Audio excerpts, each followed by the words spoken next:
some of our recent work. I'll try to tell you mostly unpublished work. So for years, the lab has really been interested in how DNA methylation, histone modification, and other epigenomic changes at cis-regulatory elements control transcription and therefore cell fate. And over the last several years, more and more recently, we've become interested in kind of how this affects cells in the blood lineage. And so our kind of biased view of this has been related to enhancer elements. We're all familiar with enhancers being critical for cell fate control in the terms that these elements control temporal, spatial, and cell type specific gene expression. And so many years ago, when the lab was first getting started, we began generating chromatin-based enhancer maps using ChIP-seq to map histone modifications. And we did this in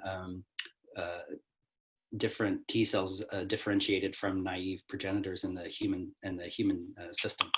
And so we began looking, so we can see then, of course, that if you have changes in cell fate, you can have changes in gene expression. And then we wanted to ask, did this correspond with changes in the enhancer landscape in terms of changes in histone modifications? And that's shown on the right, where you can see a cell type specific enhancer in Th2 cells compared to activated T cells or Th1. So if there's changes in expression in 2D chromatin enhancer landscape, we've begun to ask, are there also changes in 3D chromatin landscape, so a 3D genome architecture? And so here's some examples of promoter capture Hi-C data looking at key markers for cell fates or cell types such as Th2 and Th17, where we can begin to now map the enhancer interactions with these known marker genes that are important for specifying these cell types within the lineage. One of the things we've also begun to see from these capture-based Hi-C approaches is that even when the chromatin landscapes are the same, so shown at the top here are chromatin landscapes for monomethylation, H3K4 monomethylation in Th1 and Th17 cells, and you can see that the enhancer chromatin landscape looks pretty similar between these two cell types in this region, but hopefully you can see on the screen that there's actually differences in looping architecture in this region, suggesting that sometimes even when the 2D genome architecture or 2D chromatin architecture is the same, that the 3D chromatin architecture begins to change, and this is likely to play an important role in gene expression and cell fate. Using various methods, we can also begin to quantitate these. When we see these differences in 3D looping architecture, we can begin to quantitate those differences. This is a snapshot of the CD28 through ICOS region, which has been implicated in type 1 diabetes and a number of other autoimmune diseases. And so shown on the plot in red are significant looping interaction differences between Th2 and Th17 cells in this region. So again, we can see differences in 3D chromatin architecture. And given that this region has been implicated in type 1 diabetes and other autoimmune diseases, the lab has begun to look at how disease-associated variants within enhancer elements might give us insight into the pathology or etiology of these diseases, with the idea that these variants would alter transcription factor binding, which would change gene expression and somehow modulate immune cell function. The way that we've begun testing whether or not disease-associated variants can actually alter enhancer activity is to use massively paralleled reporter assays, where we take long oligos representing the reference and alternative allele sequences, and we clone them en masse into a reporter assay and ask whether or not there's a differential enhancer activity between the alleles at any given locus. And so this allows for the testing of literally thousands of elements at once, or tens of thousands of alleles. And so here's an example from testing rheumatoid arthritis disease-associated variants, where we looked at the effect on enhancer activity. And after testing just a couple of thousand alleles, we were able to see that about 260 of them showed a difference in allelic activity that was nominally statistically significant, and about 17 of those were significant at an FDR of about 5%. And so again, the presumed mechanism of the effect of these variants is that they must be altering transcription factor binding at these enhancer elements.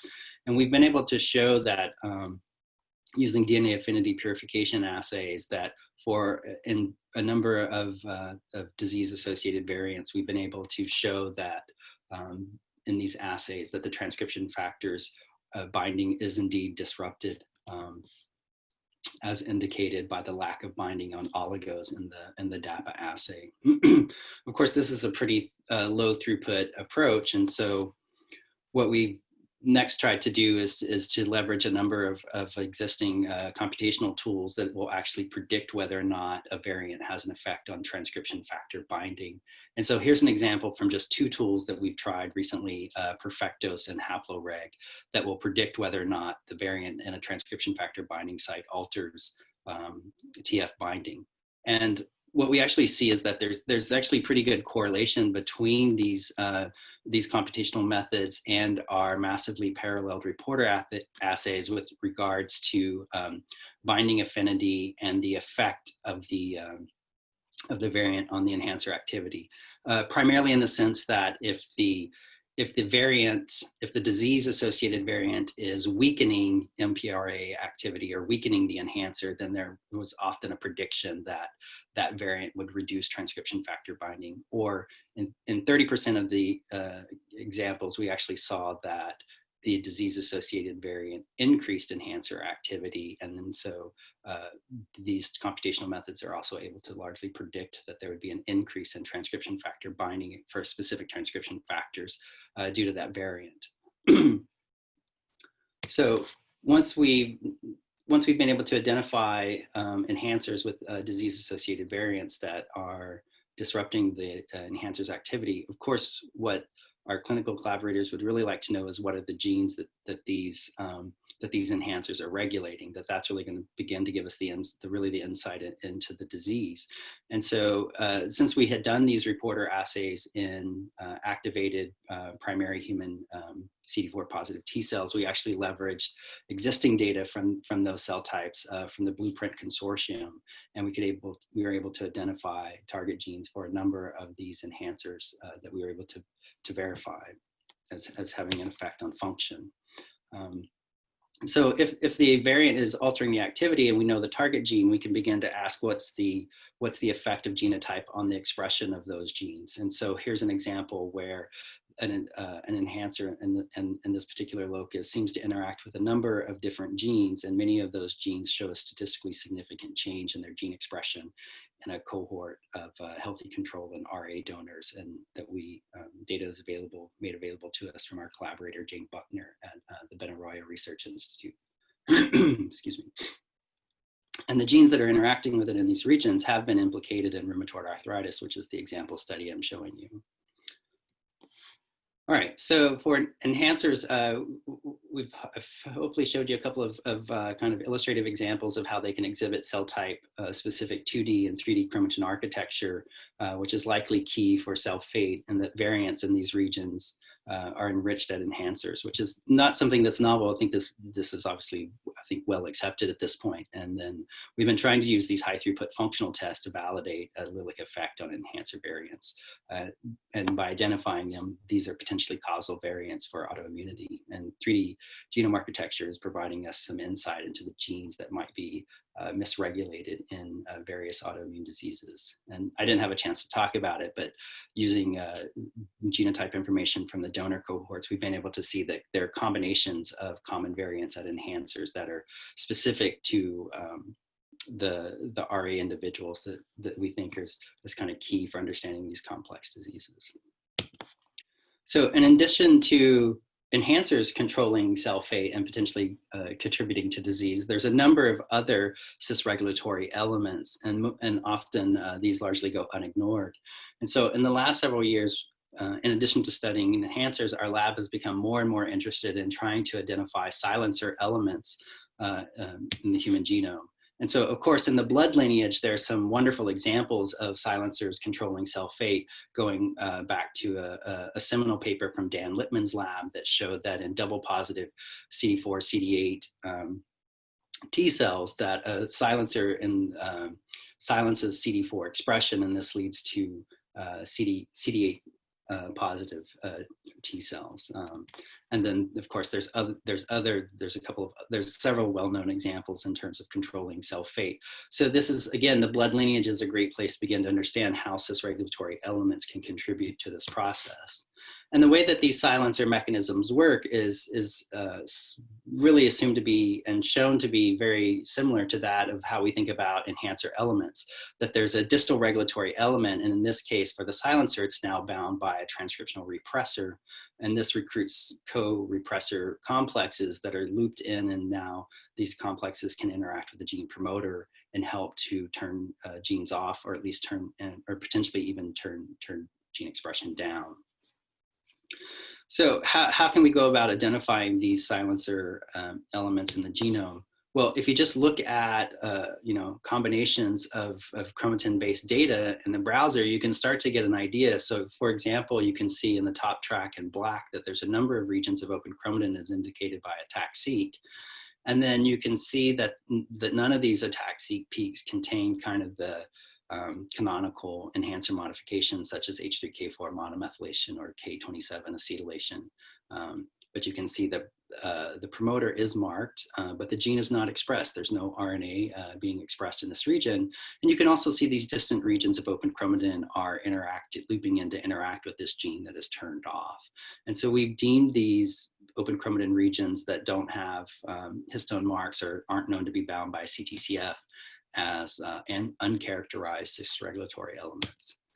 And so the next few slides was recently published, so I won't go through all of the data, but I'll highlight a few of the things from our recent paper. But so the way that we went about trying to find potential silencer elements is that we started off by essentially taking all ENCODE and roadmap data and looking at, and we did this on a per cell type basis, is look at all the regions of open chromatin and then essentially just get rid of the things that we knew about. So could we subtract away things that would indicate it was a promoter or an enhancer or an insulator? And so once we've done that, we're now left with tens of thousands of regions of open chromatin that we call uncharacterized CREs. And so now we have these elements on a cell by cell basis, and then from within these should be our candidate silencer elements.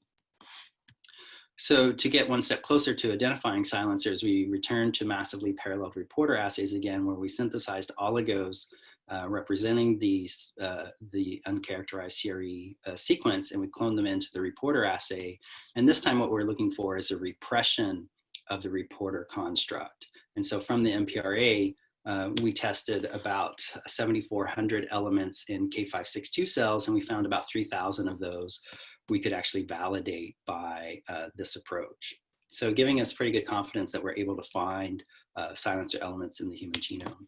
We were also able to test a few of these by CRISPR, where we deleted the silencer and then asked whether or not the target gene, which we knew from existing capture high C data, whether or not that target gene increased in expression. So if we relieved the repression, did the gene come on?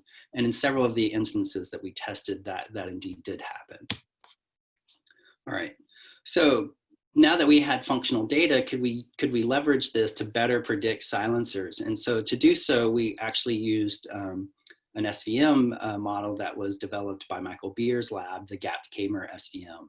And so using our MPRA, we took the silencer active, the ones that had silencer activity as our positive training set, and took the other end of the spectrum for our negative training set, fed them into the model and trained the model. And then we used that to predict silencer elements from the open chromatin regions, the uncharacterized CREs. And so shown on the right is kind of on average, 65% of those regions were predicted to be silencer elements. All right, and so we then went on to conduct additional classical reporter assays, where we tested some of these silencers in this format, and also tested some of the SVM silencers. And again, we had pretty good success with validation of the SVM predictions. So more recently, Naresh, the lead author on on that published work is we'd like to now apply this to as much of the blood lineage as we can to try to understand, to identify silencers within the blood lineage and understand how they might be controlling cell fate. So using our MPRA data, he's now leveraged that on uncharacterized CREs from the blood lineage and began to predict silencers. And here's an example of a few cell types where we had a lot of existing data available to us from the Blueprint consortium. And so you can see that I would say by and large, the number of silencers per cell type is less than the number of enhancers, except for a few examples, but they're in the same order of magnitude. So there's often thousands or tens of thousands of silencers, just as there are enhancers in each of these cell types.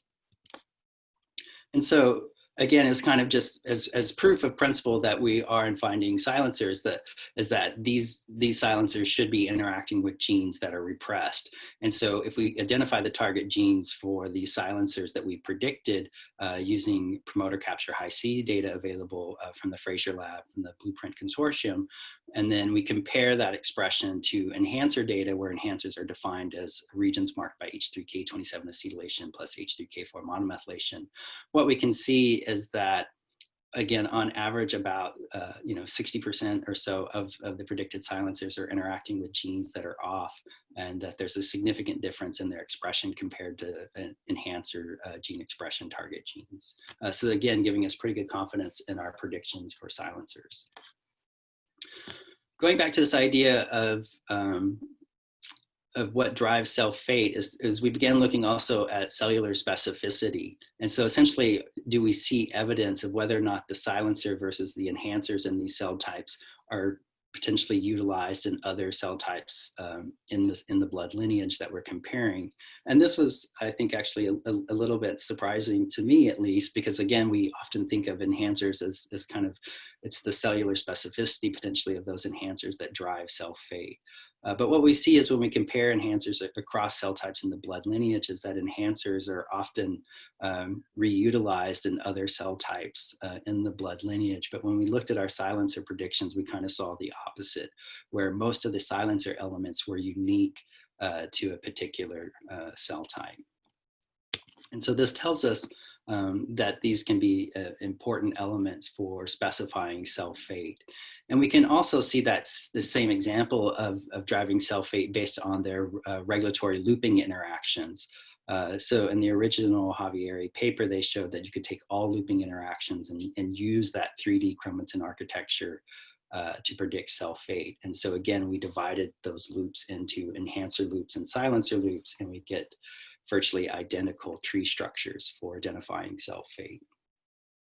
To come back to disease, as we did with our enhancer study, we then identified we tried to identify whether or not silencers within the blood lineage are enriched for cis-eQTLs using data from the GTEx consortium. And you can see that by and large, most cell types are significantly enriched for cis-eQTLs.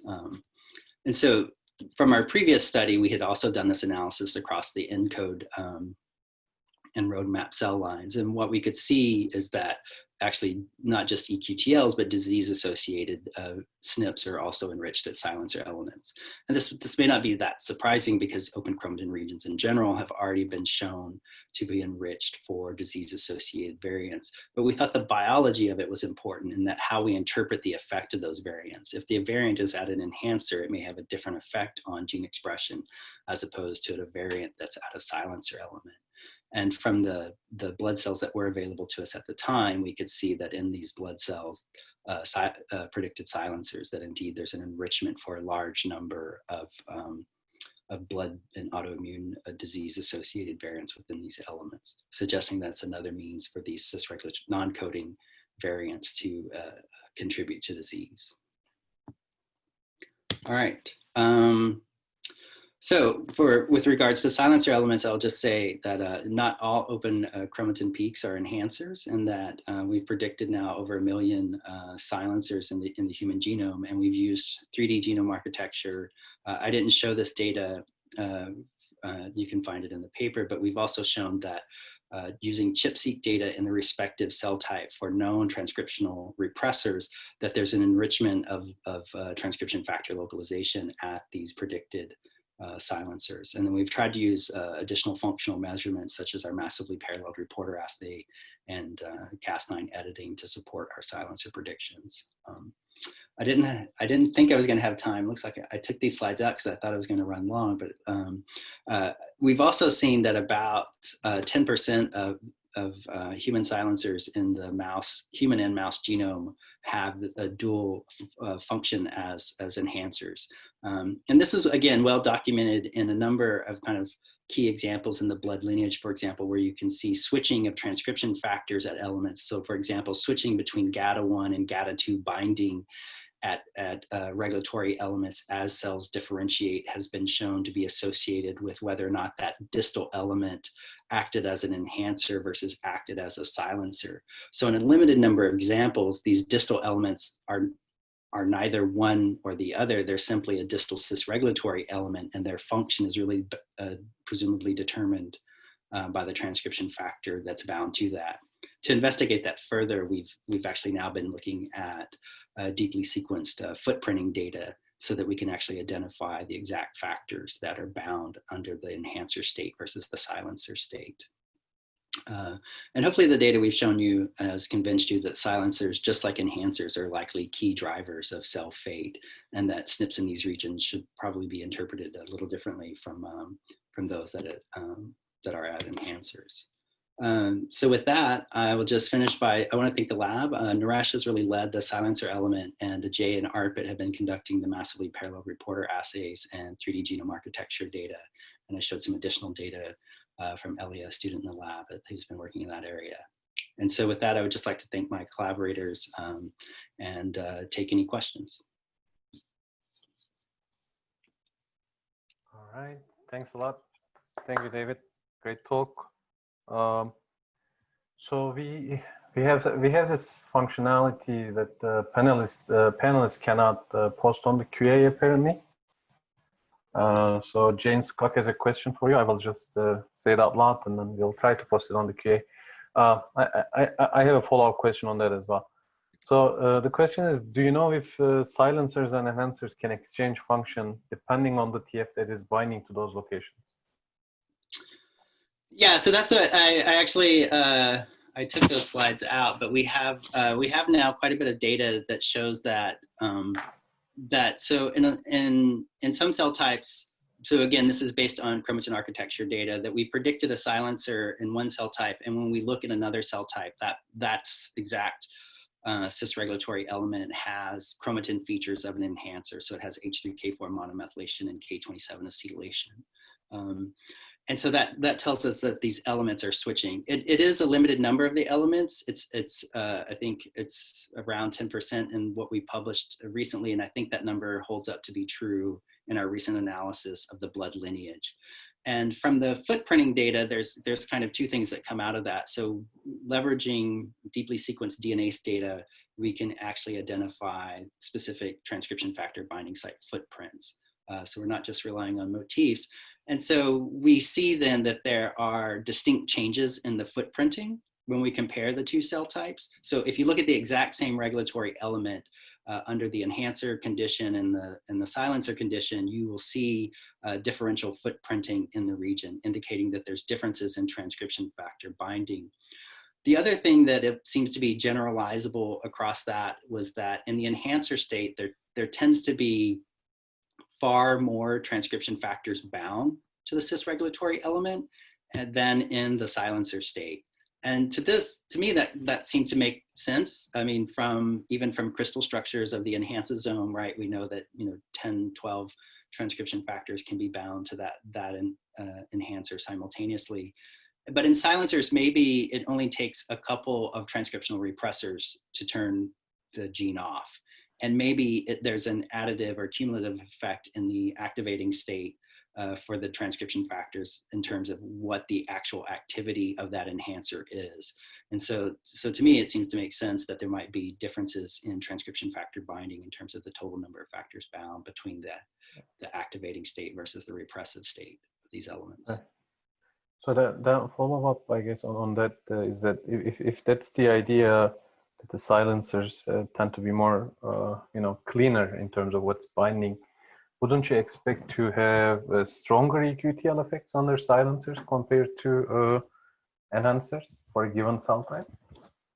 That one base pair can really mess up that one factor or two factors that are going to bind in the silencer, whereas an enhancer. No, I think that's a great point. We actually haven't explored that yet. So maybe that's something we could start to dig a little deeper into. I think that's a great question. Right, because if you, and this may also explain from like the enhancer study, right, where we test the variant in the MPRA assay, and the vast majority of times we don't actually see an impact on enhancer activity. And so I think it will be great to go back and look to see whether or not we can, since we are gearing up to do more functional assays, and so this might be something that we could look at, is to actually look at how the variants that are at silencers and whether or not there's a greater impact. But we could begin to, I guess, pull eQTL data as well and see what the effect might be. Great question. A related question would be, David, that the eQTL effects, since hematopoietic lineage is like really nice and rich in cell types, so would there be cases where you see an eQTL effect? We do see them from DICE database, but I don't think we mechanistically looked at whether they are enhancers or silencers flipping. But you look at the region, you look at the SNP, it has, as the allele goes from reference to alternative, it's increasing gene expression in one cell type, whereas in the other cell type, it's decreasing, right? Opposing eQTL effects across. Right, so there are examples like that are well documented, right? Where that's exactly as you've described happen, that in one cell type, it seems there's. But have you related it to the silencer enhancer dual function of that region?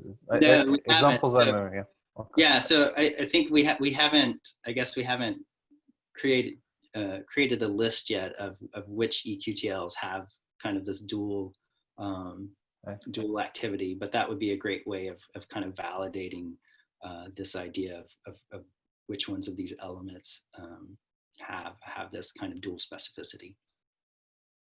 Cool. I think one last question again from me, and then I'll let you go.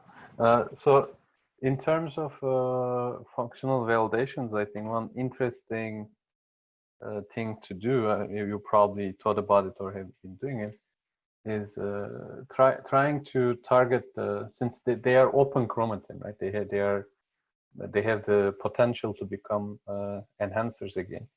If you target CRISPR-A to the regions that are silencers, first of all, do you see the gene expression changing? Second, would that also, like, all of a sudden it's now like again the eQTL effect, does it get flipped, right? When you activate it, let's say if you activate it across a set of donors or cell lines that have different genotype for that, would you kind of see like a flip?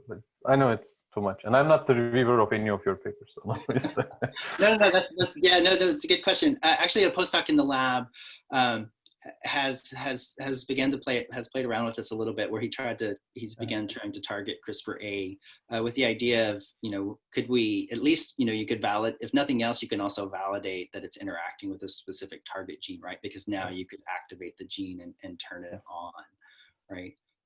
And so that would be the idea. I think the challenge there is that, that would be our expectation, is that if you put a strong activator at a regulatory element, that it's going to potentially just have activating properties now, right? Other studies have shown that the dead Cas9 can displace transcription factors and other things. So it may have the potential then to displace the repressor and then just activate the gene. But I don't think we've done enough of those measurements to be confident yet as to what the outcome's going to be.